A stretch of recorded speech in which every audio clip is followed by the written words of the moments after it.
November 14th, 1994. The town of Okavin, Oregon. It was the kind of morning that felt more like twilight, a heavy, wet gray that clung to the windows and dampened the sound of the world outside. At 8:42 a.m., the local postman, a man named Arthur Miller, walked up the driveway of the expansive Victorian home at the end of Blackwood Lane.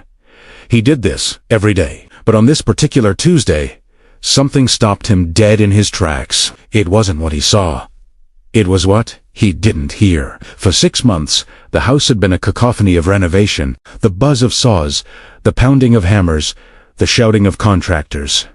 But today, absolute, suffocating silence. Arthur noticed the front door was slightly ajar, goosed an inch, swaying gently in the draft. He called out.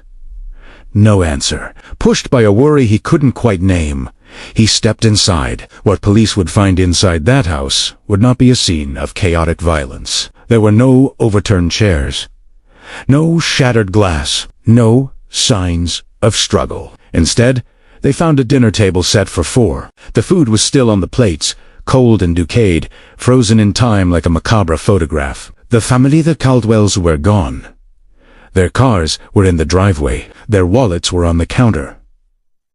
But the house felt heavier. The lead investigator, Detective Mark Henderson, would later write in his report, "It felt as though the house was holding its breath, and we were walking inside its lungs." This is not a story about a break-in. This is a story about what happens when you lock the doors to keep the world out, only to realize the danger was already built into the foundation. To understand the silence, we have to understand the noise. Elias Caldwell was a man of precision. A renowned structural engineer, Elias was obsessed with order. He didn't just build buildings, he composed them. He believed that a house dictated the happiness of the family inside it. If the walls were strong, the family was strong. His wife, Sarah, was a softer presence, a local archivist.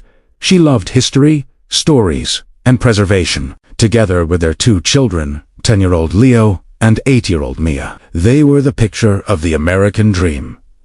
In the summer of 1993, Elias purchased the derelict property on Blackwood Lane.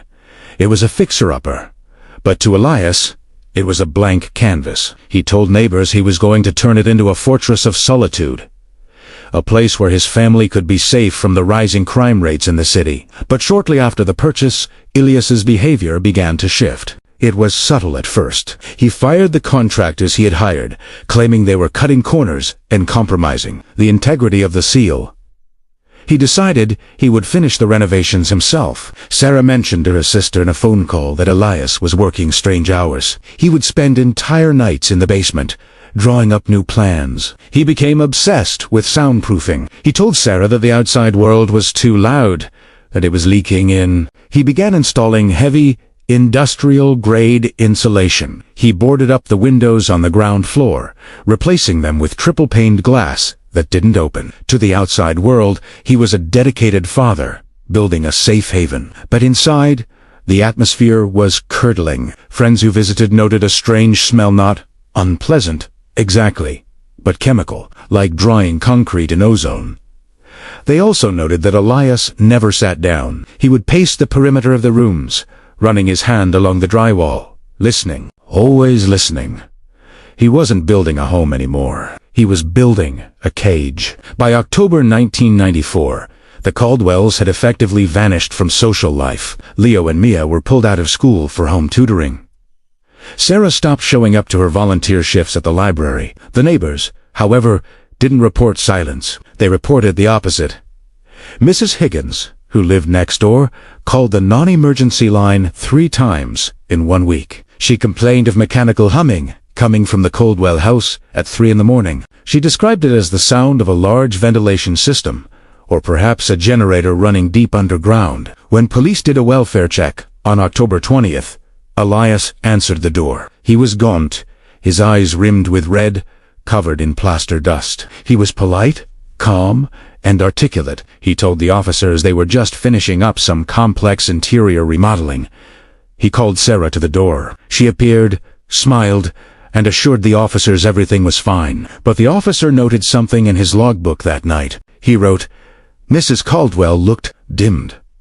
She spoke, but she didn't make eye contact, and she kept glancing at the hallway behind her, as if she was afraid of what might walk out.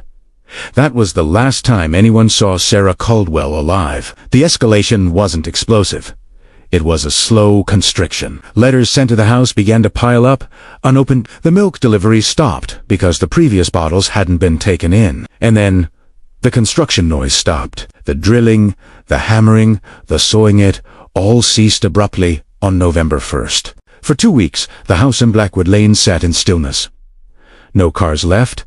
No lights flickered on or off. Just the gray facade staring out at the street. It was the postman, Arthur, who finally broke the spell. When he entered that open door on November 14th, he wasn't just walking into a crime scene. He was walking into a puzzle that Elias Caldwell had spent 6 months designing. When Detective Henderson and his team arrived, the first thing they noticed was the geometry of the interior. It felt wrong. The hallway seemed too long. The living room felt too narrow. It was as if the dimensions of the house didn't match the exterior blueprint. They moved through the ground floor. The kitchen, with its molding dinner, was untouched. They moved upstairs. The children's bedrooms were immaculate, beds made, toys arranged in straight lines. But no children. They checked the master bedroom. Empty. Then they went to the basement. The basement was Elias's workshop. It was filled with tool saws, drills, industrial adhesive. But there was something else. In the center of the basement, a new wall had been erected. It bisected the room perfectly. It was fresh, the drywall taping still visible. Detective Henderson approached the wall. He knocked on it. Thud. It didn't sound hollow. It sounded solid. Dancy walked to the side of the partition. He realized that this wasn't just a wall. Elias had built a room within the room, a sealed box, roughly 10 feet by 10 feet, in the center of the cellar. There was no door, no handle, no ventilation, just a perfectly sealed cube of drywall and timber. The silence in the basement was deafening. The chemical smell was overpowering here. Henderson called for a sledgehammer. It took them 20 minutes to breach the exterior layer. What they found was not a simple hidden room. Elias had created a vacuum. He had layered soundproofing foam, concrete, and lead. When the light finally pierced the darkness of the inner chamber, the officers recoiled not from Gord, but from the scene of utter, tragic domesticity. Inside the sealed room, they found the Caldwell family. They were seemingly asleep. Sarah, Leo, and Mia were lying on the mattress, dressed in their Sunday best. They looked peaceful. Elias was sitting in an armchair across from them, watching them. They had not been subjected to violence in the traditional sense. The coroner would later determine that they had passed away from carbon monoxide poisoning. A generator had been rigged to vent into the outer chamber, slowly seeping in. But the horror was in the why. Found on Elias's lap was a leather-bound journal. The final entry, written in steady.com handwriting, explained the project. Elias believed the world was ending. He believed a great frequency was coming, a noise so loud it would tear people apart. He wrote that he had to preserve his family. He had to place them in a suspended state of silence, a perfect vacuum, where the chaos of the world couldn't touch them. He hadn't built a prison.